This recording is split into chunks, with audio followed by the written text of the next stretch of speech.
Calígula, el referente de los sociópatas en todas partes. El joven emperador romano tenía una terrible reputación de sádico, asesino y loco. El emperador decidió declararle la guerra a Neptuno, el dios de los mares. Es de locos. Se dice que muchas mujeres y niños inocentes murieron porque los tiró por un precipicio. ¿Pero fue realmente tan malo? Recurriendo a los archivos históricos descubriremos al verdadero Calígula.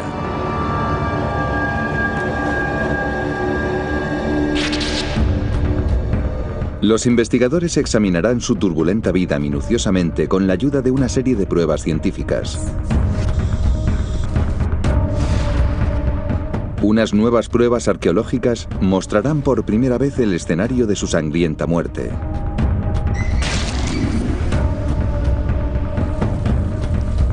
Y uno de los mejores psiquiatras forenses analizará su personalidad.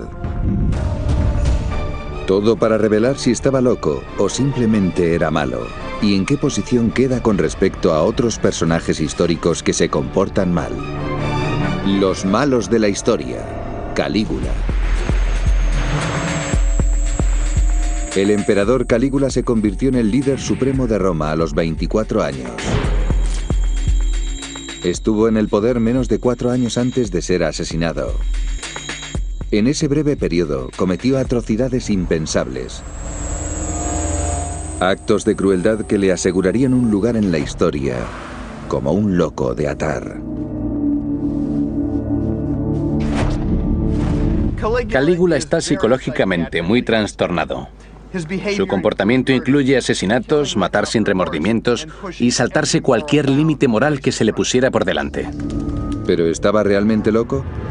Para entender mejor a Calígula, el psiquiatra David Malott analizará su comportamiento y lo colocará después en un psicográfico de mal comportamiento para compararlo con otros tiranos de la historia como Gengis Khan, Julio César o los esbirros nazis de Hitler, Himmler y Goering.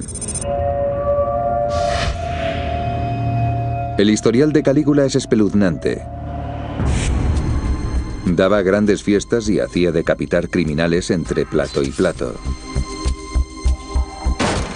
Y mientras sus nerviosos invitados se bebían el vino, él violaba a sus mujeres. Azota y ejecuta a romanos de las altas esferas. Es un espectáculo público y una advertencia. Incluso acabó con miembros de su propia familia. Las historias que se cuentan son tan terribles que son difíciles de creer. ¿Pero son fiables las referencias históricas? Obtenemos la información sobre el reinado de Calígula de 2 fuentes. Filón, un contemporáneo, y Suetonio. Es Suetonio quien nos da algunos de los más espeluznantes y escabrosos detalles de las historias que ocurrieron en el reinado de terror de Calígula. Escribió más de 70 años después. Es como cuando hoy en día alguien escribe sobre la Primera Guerra Mundial, solo que él tenía menos datos. La búsqueda de pruebas comienza en la infancia de Calígula. Nació en el 12 después de Cristo y recibió el grandioso nombre de Cayo Germánico Augusto. Cayo era hijo de Germánico, el niño mimado de una familia imperial que fue un héroe militar del que hablan igual que de Alejandro Magno. Cayo fue básicamente un mimado en el ejército.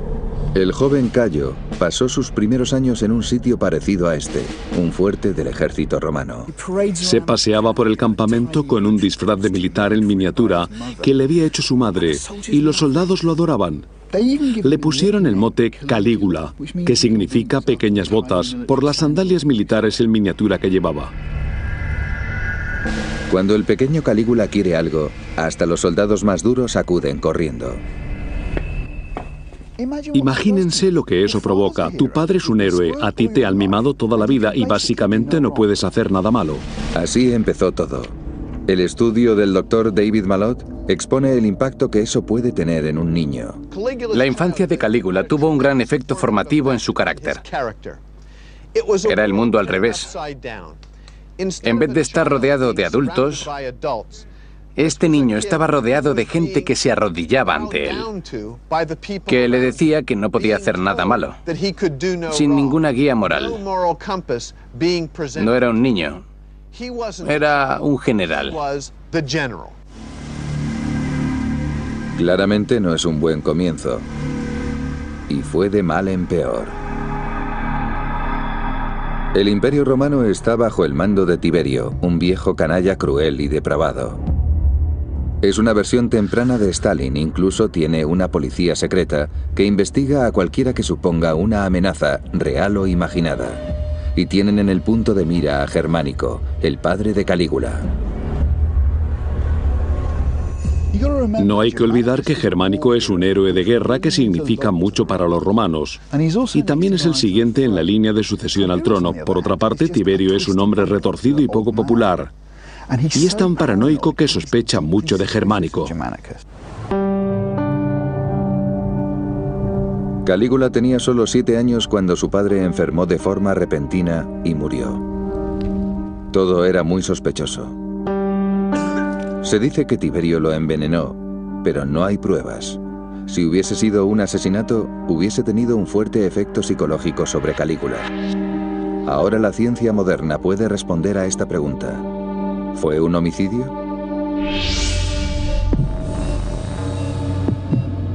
El toxicólogo Timothy Erickson ha revisado el archivo histórico y ha encontrado 2 pruebas vitales.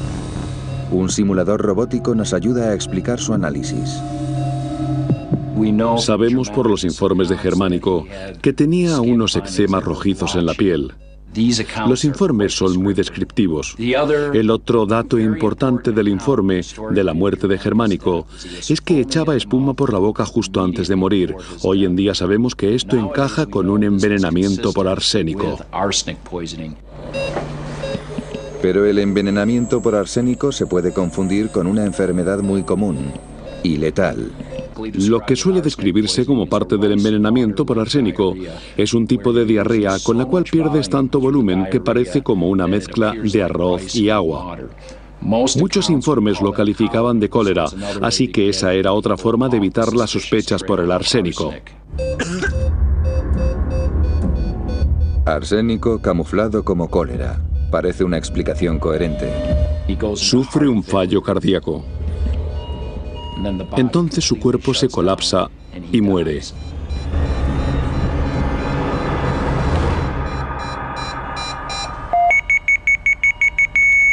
Nadie, incluido Calígula, cree que Germánico muriese por causas naturales. La muerte de Germánico tuvo un gran efecto sobre el joven Calígula. Ve morir a su padre, un gran líder militar. Esto podría ser la causa de su visión fatalista y quizás algo nihilista del mundo. Mi padre fue grande, murió joven. Yo encontraré el mismo destino.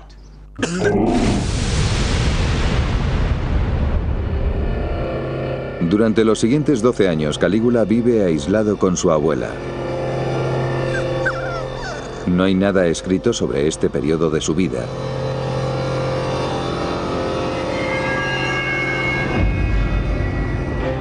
Pero lo que ocurrió a continuación hizo que la muerte de su padre pareciese un camino de rosas. Tiberio lo mandó a la isla de Capri, que hoy es muy turística, pero que entonces era un lugar temible. Voy a coger el ferry para ir a la isla de Capri. Quiero investigar qué efecto tuvo sobre la vida de Calígula el haber estado ahí. Tenemos que darnos prisa porque se acerca una tormenta.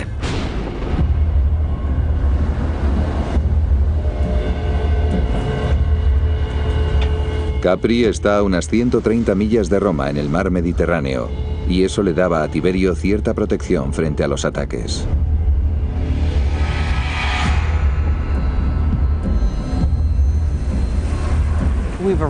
Hemos llegado a Capri y el ambiente es sombrío, nublado, oscuro.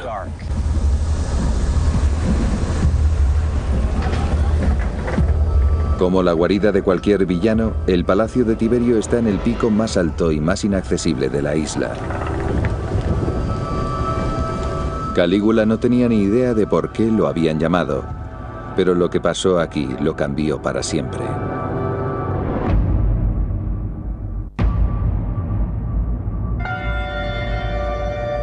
A los 19 años, Calígula llegó a la isla que servía de escondite al temido y depravado emperador Tiberio.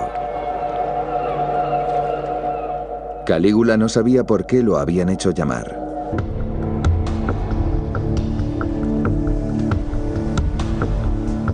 Este es el camino que Calígula hubiese seguido para llegar al palacio de Tiberio. Estaba muy nervioso. ¿Por qué? Porque Tiberio está al mando de casi todo el mundo conocido y mata de forma rutinaria a cualquiera que suponga una amenaza. Ya ha matado al padre de Calígula y a 2 de sus hermanos. Cuando pienso en Calígula recorriendo este camino, me lo imagino temblando de miedo. Tiberio ha matado a su familia. ¿Él es el siguiente? Hoy solo quedan las ruinas, pero lo que vio Calígula era una gran fortaleza. Es un lugar de pesadilla, escenario de impensables atrocidades. La sociedad romana es violenta y muy gráfica. La gente está acostumbrada al circo. Está acostumbrada a que se ejecute a los criminales condenados. Aquí, Tiberio puede hacer lo que quiera. Las historias de este ermitaño, de esta especie de Howard Hughes, son fantásticas. Es un hombre viejo, depravado, sucio y retorcido. Y Calígula se encuentra en Capri, atrapado. No hay salida. Solo el emperador puede dar permiso para entrar y salir. Calígula recibe una lección magistral de depravación. Calígula tiene que adaptarse a todo lo que ocurra en esta villa. Como los malos de las películas, a Tiberio le gusta matar de forma creativa. Estoy en lo que se conoce como el Salto de Tiberio. Está a más de 300 metros sobre el nivel del mar. Se cuenta que desde aquí, Tiberio lanza al vacío a los criminales condenados, a la gente que no le gusta.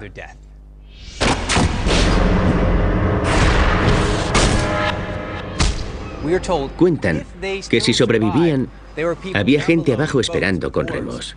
Si alguien salía a la superficie vivo, le daban con el remo en la cabeza. El salto de Tiberio no era solo para criminales. Se dice que tiraba también a mujeres y niños, gente inocente, simplemente porque a Tiberio le apetecía.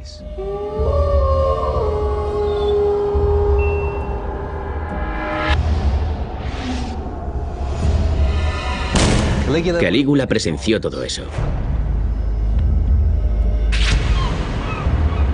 Incluso para los sanguinarios romanos, asesinar a mujeres y niños es pasarse de la raya.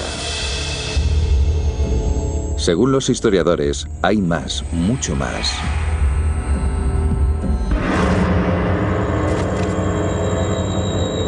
Orgías, violaciones, pedofilia, torturas. Todas las perversiones posibles. La historia cuenta que Calígula se abandonó a sí mismo y participó en todo tipo de perversiones sexuales y actos horribles. Capri tuvo un profundo efecto en Calígula. Aprendió que la vida no vale nada. Aprendió que el propósito de la vida es el puro placer. Y aprendió a combinar el mero placer con la violencia.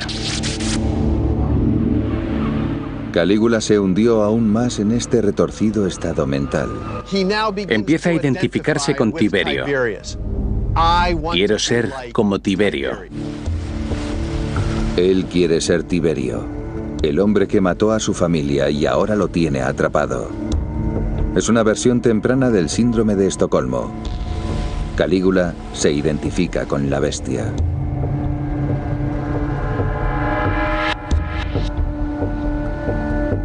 Quiere lo que tiene Tiberio, el poder absoluto. Calígula aprende lo que es el poder absoluto. Desde Capri ve el imperio y lo quiere. Y pronto lo consigue, cuando Tiberio muere de forma repentina.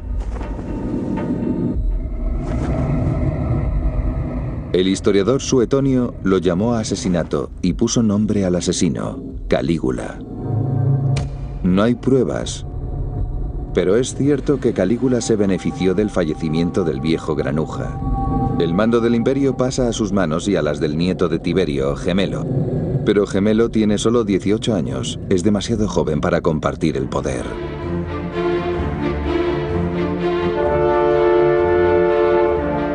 Año 37 después de Cristo. Calígula tiene 24 años y el mundo en sus manos.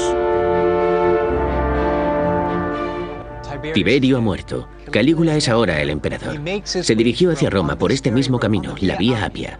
La gente salió a la calle, estaban emocionados, exultantes. Estaban esperando un nuevo comienzo a su nuevo emperador. Lo primero que hizo fue distanciarse del temido Tiberio. Calígula se dirigió al foso, donde quemó los archivos secretos de Tiberio sobre los ciudadanos romanos. Ese fue un gran momento. Fue un nuevo comienzo, y a la gente le entusiasmó este gesto. Ni se imaginaban que Calígula tenía copias de esos mismos archivos.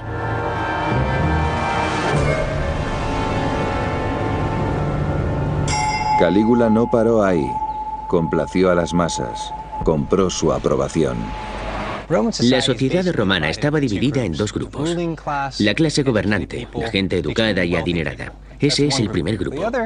El otro grupo es la plebe, los plebeyos, el populacho. Y hay que tenerlos contentos. Y una de las formas en que lo intentó Calígula, que se hizo famoso por esto, fue dar dinero. ¿Cuánto dinero? Más de 2.000 millones de monedas de bronce. Hizo esto en lugares como la Basílica Julia. Se subía a lo más alto y las tiraba a la gente, que las esperaba con ansia, y se las llevaba a casa. Durante 8 meses todo es dulzura y paz. De pronto Calígula cambia. Casi de la noche a la mañana, el benevolente dictador se convierte en un monstruo, un clon de Tiberio. Se volvió contra su gente en una orgía de violencia.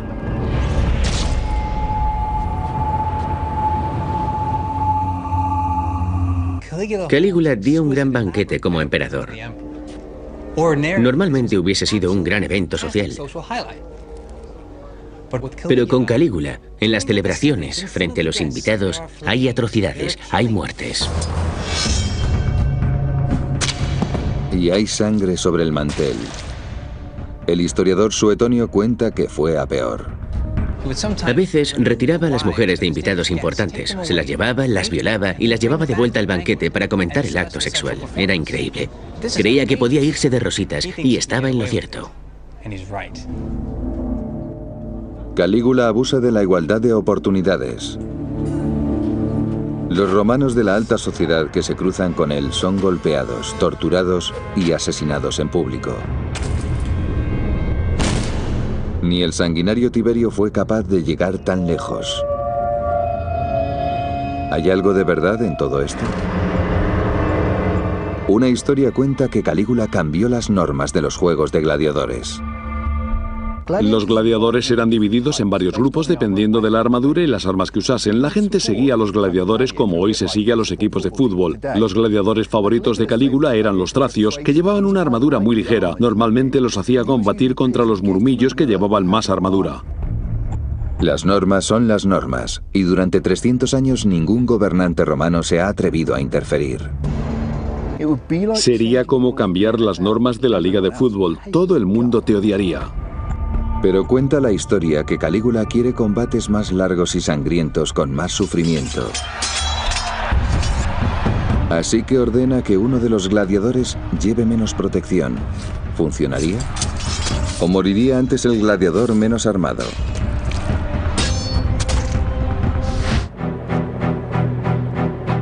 Para responder esta pregunta, 2 expertos en lucha llevan una auténtica armadura de gladiador, que de por sí es más bien ligera.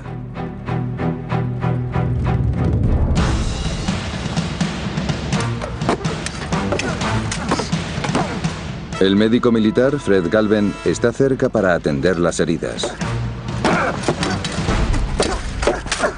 Vale, lo que vamos a hacer es quitarle la protección del brazo a este gladiador. Van a quedar expuestos los bíceps, los tríceps, el antebrazo y las muñecas.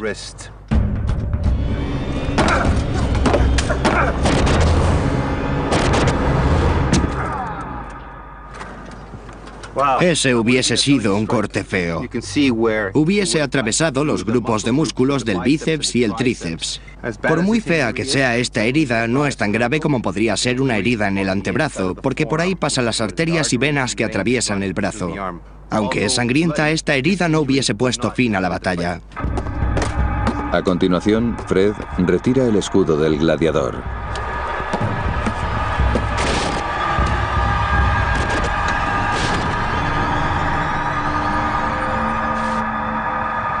Este ha sido un corte superficial en el abdomen.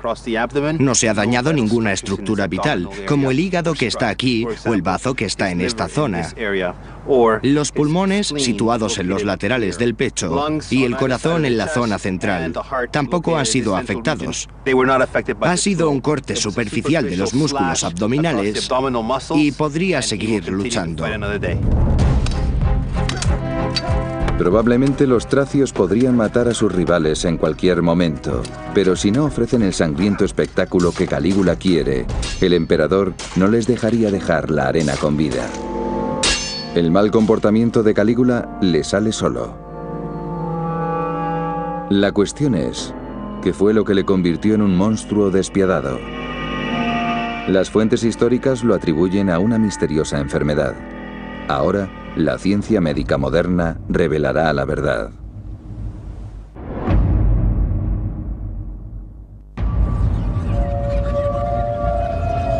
Roma, año 37 después de Cristo. A los 25 años, Calígula se ha convertido de pronto en un violento y despiadado dictador.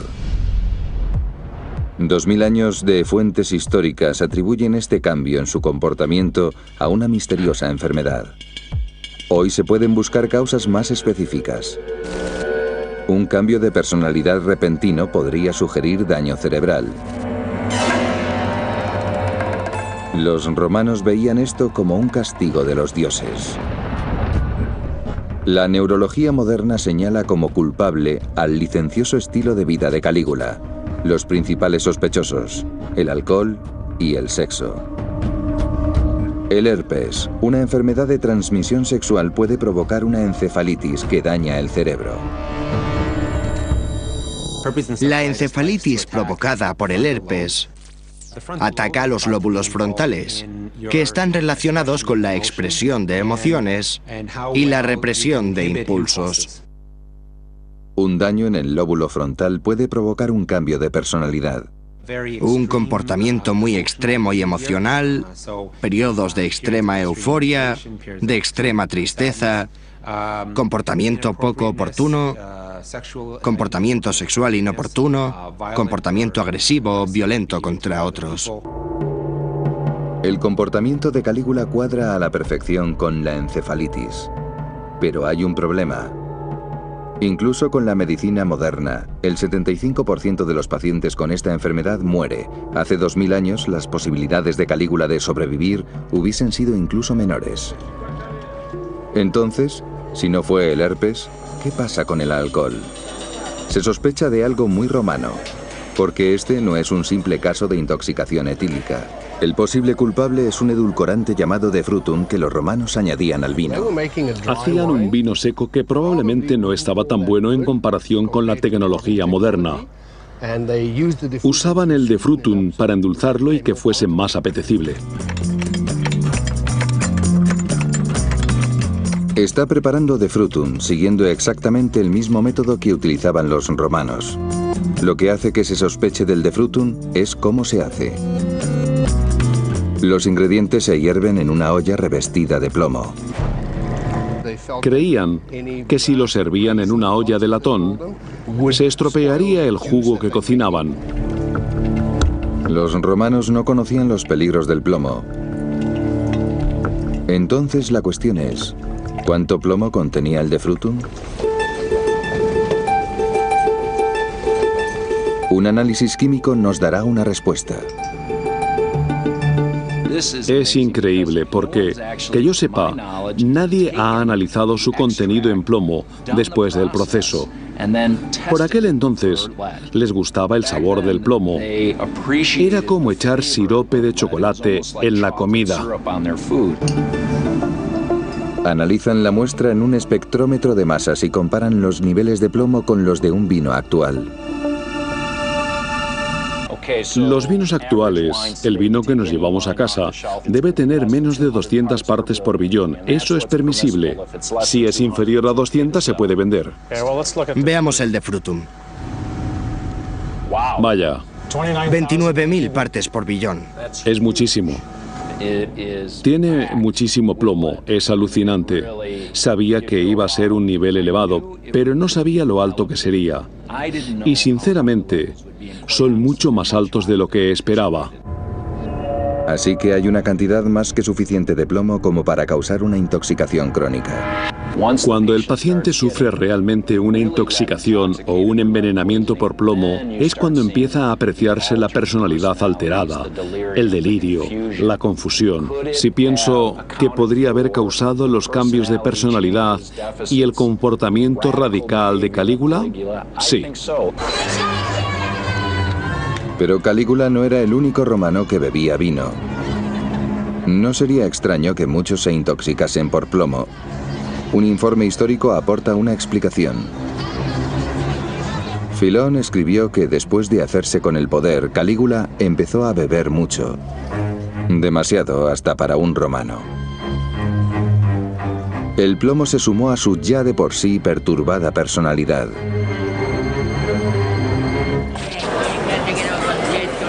Cuando Calígula enfermó, la gente se echó a la calle para mostrar su apoyo al emperador.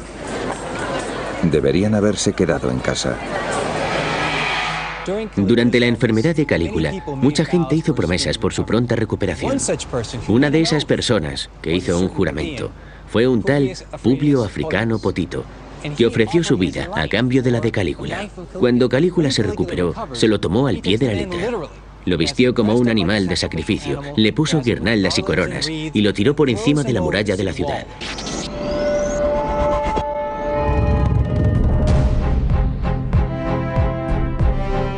Hecho esto, Calígula se centra en Gemelo, su cogobernante.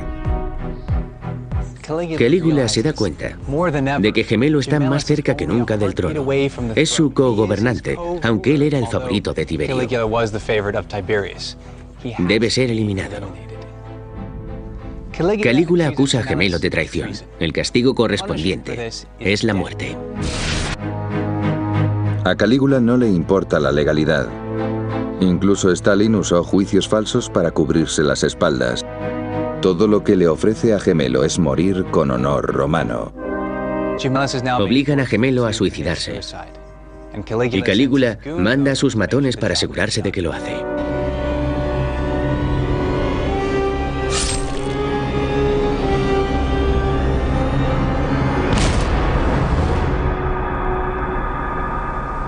¿Qué le pasa a este hombre en la cabeza?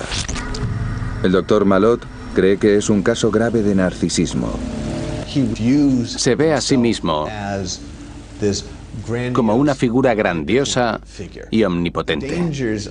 El peligro de una personalidad narcisista es la incapacidad de tratar a los demás con empatía. Es como una especie de película de terror antigua.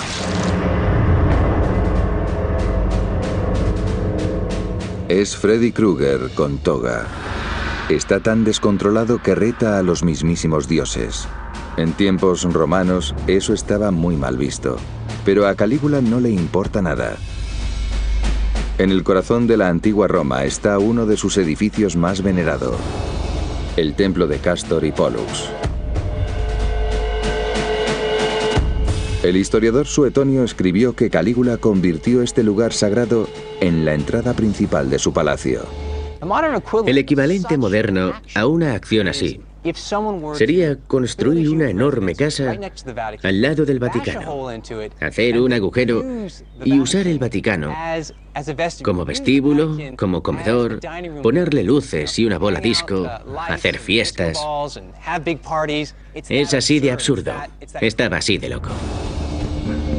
Es una atrocidad tan grande que los historiadores no se lo creían. Pero en 2003, Darius y su equipo descubrieron la verdad. La zanja que excavaron ya está tapada, pero lo que encontraron fue increíble. En esta zona hay varias estructuras caligulianas que son parte del palacio. Si avanzamos por aquí, nuestra excavación reveló que aquí, donde está el pórtico, había unos enormes cimientos que continuaban en esta dirección hasta el templo de Castor y Pollux. Así que lo que tenemos son unos grandes cimientos que se extienden desde donde los Julio Claudios construían sus palacios. Sabemos que Calígula tiene algo que ver con esta pared que sube por aquí y llega a la parte trasera del templo de Castor y Pollux, como dicen las fuentes. Esto sugiere que la historia que todos se han negado a creer durante 2000 años es cierta. Ni los dioses pueden parar a Calígula. Ahora está a punto de embarcarse en un viaje que, según las fuentes, indica algo peor, que Calígula está loco de remate.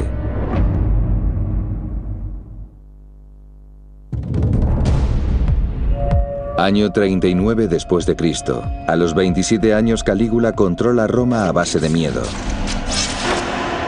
Pero eso no es suficiente para él. Quiere asegurarse un lugar en la historia convirtiéndose en un gran general. Hay que entender a Roma y que hay una norma básica. Los grandes líderes ganan batallas. Para conseguir respeto en Roma hay que salir y luchar contra un bárbaro, pero de forma espectacular. Además, a Calígula lo persigue la sombra de su padre, Germánico, que fue un gran héroe militar. Está desesperado por diferenciarse de él. Básicamente quiere demostrar que puede ser un gran líder militar. Así que Calígula decide embarcarse en una campaña a más de 1600 kilómetros de Roma hacia la costa norte de Europa.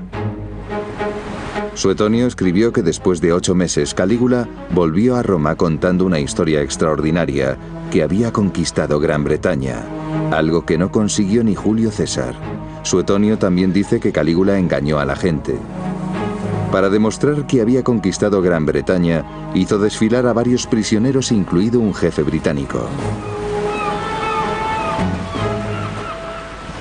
Se sospecha que los prisioneros no eran realmente prisioneros, que eran esclavos de Calígula, a los que había disfrazado para que pareciesen bárbaros, y que el jefe británico era en realidad un tránsfuga que había pedido protección a Calígula. Según Suetonio, eso no fue lo peor que hizo Calígula. Imagínense que son uno de los legionarios que están listos para embarcar en la playa, listos para invadir Gran Bretaña, y de pronto les dan la orden de que recojan conchas en la arena. Porque en vez de invadir Gran Bretaña, el emperador ha decidido declararle la guerra a Neptuno, el dios del mar. Si esta historia es verdad, es propia de un lunático. Suetonio escribió 70 años después, bajo un nuevo régimen, que quería desacreditar los logros militares de Calígula. ¿Qué pasó realmente? La respuesta la encontramos a 300 kilómetros, a orillas del río Rin, a su paso por Holanda. Ahí hay unos fuertes romanos usados por el emperador Claudio para comenzar la invasión de Gran Bretaña, 3 años después de que Calígula estuviese allí. Una reciente investigación de un equipo de arqueólogos holandeses ofrece nuevos datos sobre los orígenes de estos fuertes.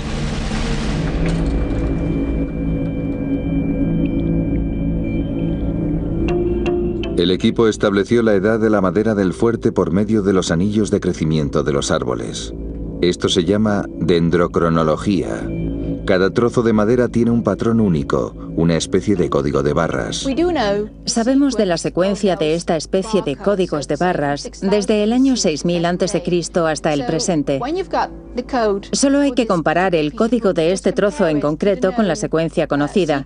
Hemos averiguado que data del año 40 después de Cristo, más concretamente del invierno de ese año. El proceso es tan preciso que confirma que los fuertes se construyeron justo cuando Calígula estuvo aquí. No fueron construidos por Claudio.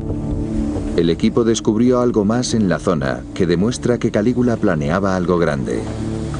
Dinero, mucho dinero.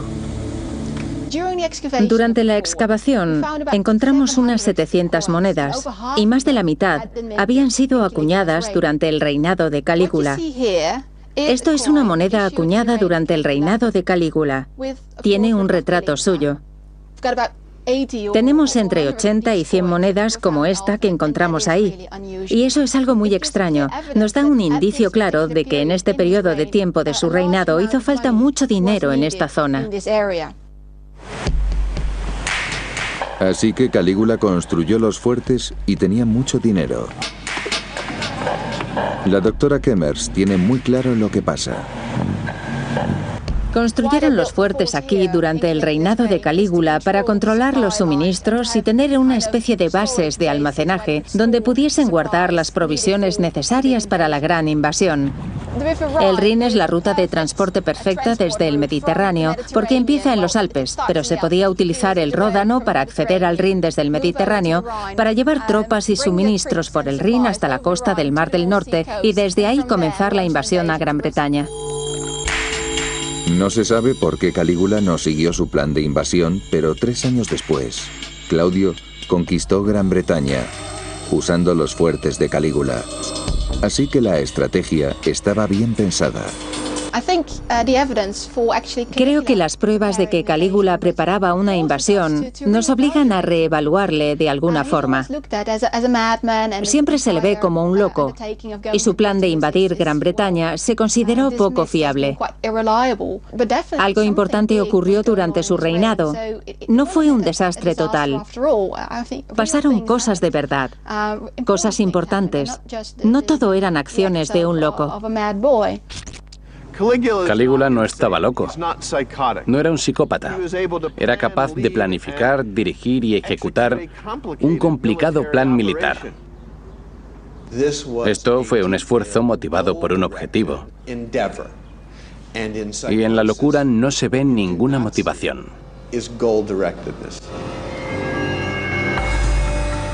Así que llevar a cabo un plan para invadir Gran Bretaña, incluida la construcción de fuertes, indica que el tirano y despiadado Calígula estaba cuerdo.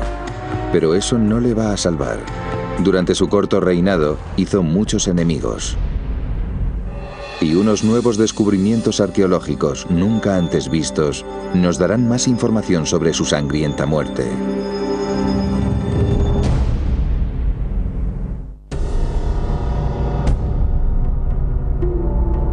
Calígula tiene 29 años.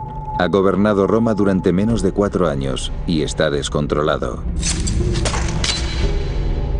Nadie está a salvo de su sangrienta violencia, ni siquiera los que han jurado protegerle. La Guardia Pretoriana. Las fuentes antiguas cuentan que Calígula abusaba de su guardia pretoriana. Se burla de uno porque tiene voz de pito, se acuesta con la mujer de otro. Es todo una locura. Se trata de la gente que le cubre las espaldas, los que le protegen. Calígula está pidiendo morir.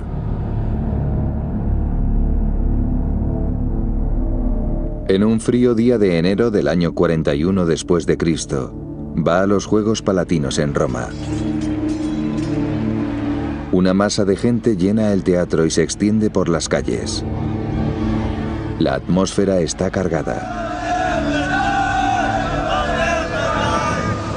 A la hora de comer, Calígula abandona los juegos. Entra en un pasaje subterráneo llamado Criptopórtico y se dirige a su palacio. No llegará con vida.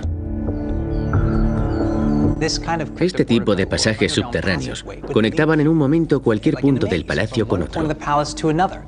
Esto se ha descubierto hace relativamente poco. Durante casi 2000 años, estos pasajes se habían perdido. Los arqueólogos los descubrieron en 2006. Esta es la primera vez que se permite la entrada a las cámaras. Los primeros pasajes descubiertos se construyeron después de los tiempos de Calígula, pero según fueron avanzando, hicieron un hallazgo que lo cambió todo. Esta es una de las excavaciones más recientes. Y aquí hicimos un descubrimiento muy importante. En esta tubería pone Tiberio Claudio César Augusto. ¿Quién es Claudio? El sucesor de Calígula. Nos acercamos cada vez más a la realidad de Calígula. Este es un documento muy importante que ha hecho que los arqueólogos estén replanteando la fecha de este complejo.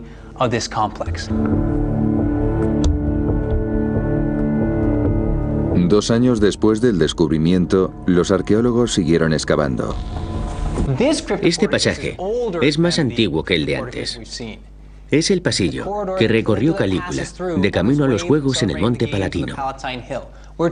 Se dice que recorría un pasaje hasta el Monte Palatino desde su palacio, como este, y que de pronto se vio alejado de sus guardaespaldas, de su séquito. Está solo.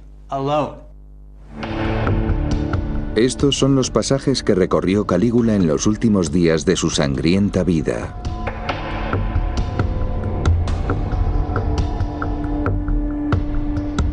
Escondidos, le esperan 2 guardaespaldas, Casio Querea, del que se había reído Calígula, y Sabino, a cuya mujer había violado. Aquí es donde atacaron los conspiradores. Casio Querea y Sabina salieron a su encuentro y lo atacaron. Calígula murió en el suelo, en un charco de sangre.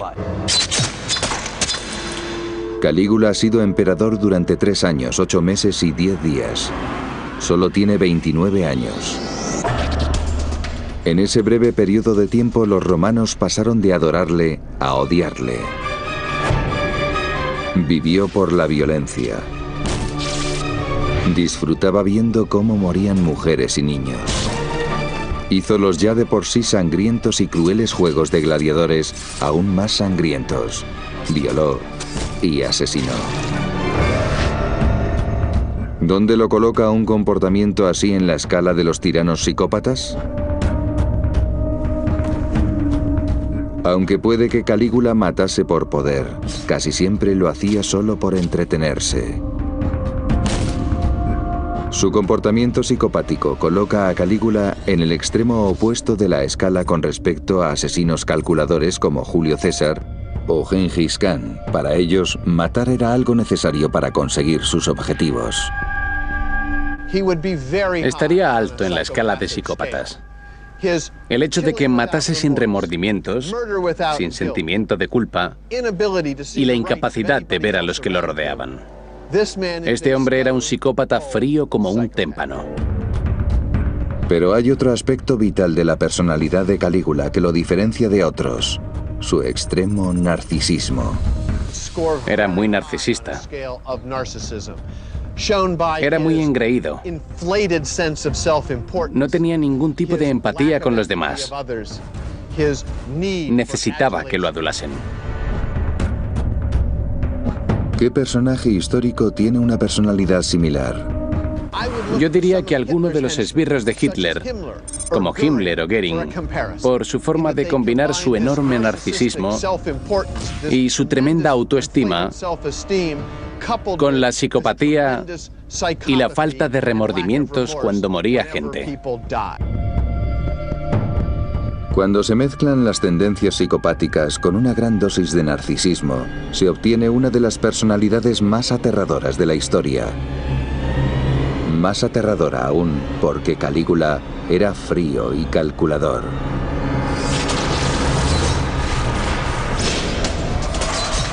A pesar de su corto reinado, Calígula dejó una profunda huella. Tiberio mantenía sus depravaciones en privado.